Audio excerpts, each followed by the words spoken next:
I'm riding on the top of a fire truck around Dr. Bronner's headquarters. As the company has grown, they say they are now required, for liability purposes, to tell me to hang on. The truck is equipped to shoot foam instead of water. As with the shower trailer, the company brings it to festivals and keeps it around the premises as part of the brand experience. It plays loud music, which feels especially out of place in this suburban office park. The publicists are wearing bright red and blue jumpsuits reminiscent of Oompa Loompas.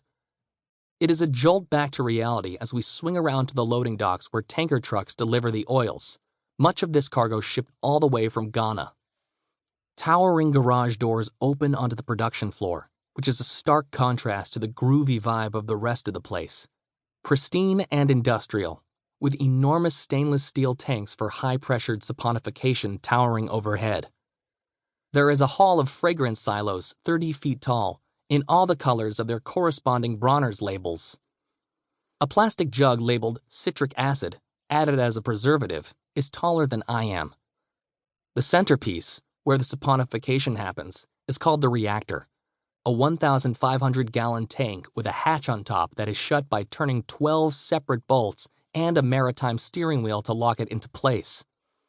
The enormous vessel is connected to two equally large ones that contain hot and cold water, and to an emergency pressure release valve that drains into a monstrous emergency collection tank. Temperatures reach into the thousands of degrees, and apparently the potential for a massive explosion exists. I climb some scaffolding up to the top of the reactor, where the technician tells me not to fall in and laughs. A horrible death scene flashes before my eyes. The fundamental principle of soap composition and performance apply to all soaps. Apart from fragrances and colors, the main difference among soaps is what kind of fat is used. That depends on what kinds of plants or animals provide the fat.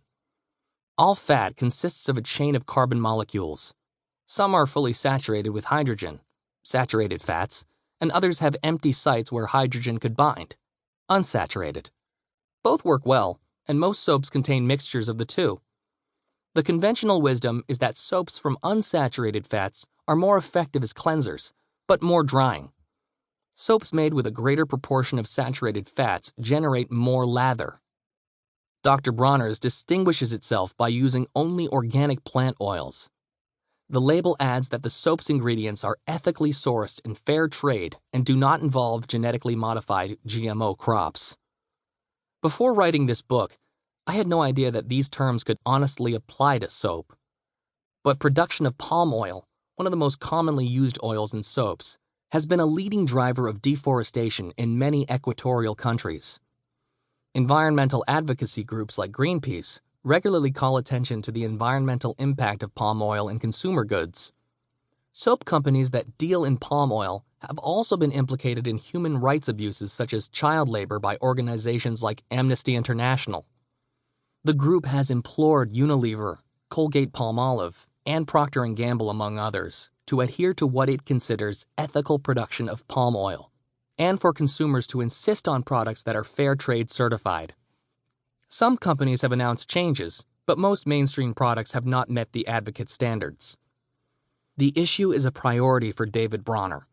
He insists that the thousands of gallons of palm oil he imports every year come from fair trade farms. The company is also investing in sustainable agricultural practices, particularly in Ghana. The process is still far from ideal, though. The carbon footprint of flying fair trade palm oil from Ghana to be refined in Amsterdam and made into soap in California and then shipped around the world in plastic bottles is, as the company's chief operating officer Michael Millam puts it when I ask, the elephant in the room. The manufacturing process is common to most soap factories. Saponification and drying are done in one enormous machine, the reactor, and a computer can control the whole thing.